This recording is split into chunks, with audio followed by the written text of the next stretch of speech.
দর্শক, এই মুহূর্তে আমি রয়েছি খানসামা শিশু পার্কে। খুবই সুন্দর একটি মনোরম পরিবেশ।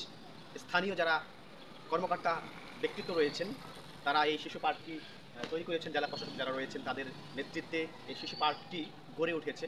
আসলে আমাদের গ্রামগঞ্জে আমাদের সন্তানদের একটু বিনোদন বা একটু খেলাধুলার কিন্তু জায়গা বা পরিবেশ সেরকম নেই।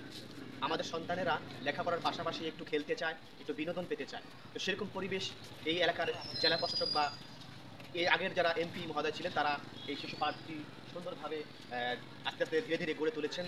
দূর দূরান্ত থেকে অনেক গার্জিয়ান বা স্কুলের শিক্ষকরা তারা আসছেন এই শিশু পার্কে একটু আনন্দ বিনোদন পাওয়ার জন্য। আপনাদেরকে আমি পুরো শিশু পার্কটি ঘুরিয়ে দেখাবো, অবশ্যই আপনারা আমার সাথে থাকবেন। ধন্যবাদ। খানসামা শিশু পার্ক অত্যন্ত মনোরম ও নিরিবিলি পরিবেশ। রেস্ট সময় আপনার সন্তানকে নিয়ে ঘুরে আসতে পারেন। অবশ্যই আপনার সন্তানের মন ভালো থাকবে। কথা বলছি পর্যটকের সাথে। কি নাম তোমার? সৌরভ রায়। বাসা কোথায় তোমার? বাসা বর্তলি। যেখানে ঘুরতে আসছো কেমন লাগছে তোমার কাছে? খুব ভালো। এর আগে আসছিলে কি? আসছিলাম অনেকবার।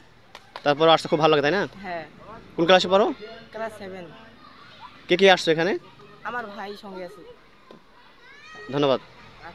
আপনার সোনামনির জন্য খুবই সুন্দর সুন্দর সিমেন্ট দিয়ে তৈরি করে রাখা হয়েছে বানর, জিরাফ এবং আরও পাখি, জিরাফ রয়েছে, আরও অন্য অন্য প্রাণীর সিমেন্টের তৈরি নানা ধরনের খেলার সামগ্রী আপনার সন্তানের মেধা বিকাশে বা মনটাকে একটু চাঙ্গা করতে অবশ্যই ঘুরে আসবেন খানসামা শিশু পার্কে। প্রচুর পরিমাণ পর্যটক প্রতিনিয়তই আসছেন, দেখছেন, ঘুরে যাচ্ছেন। বিশেষ করে স্কুলের সোনামণিদের জন্য খুবই আকর্ষণীয় জায়গা। সাহেব আলী খান, সাহেব টিভি।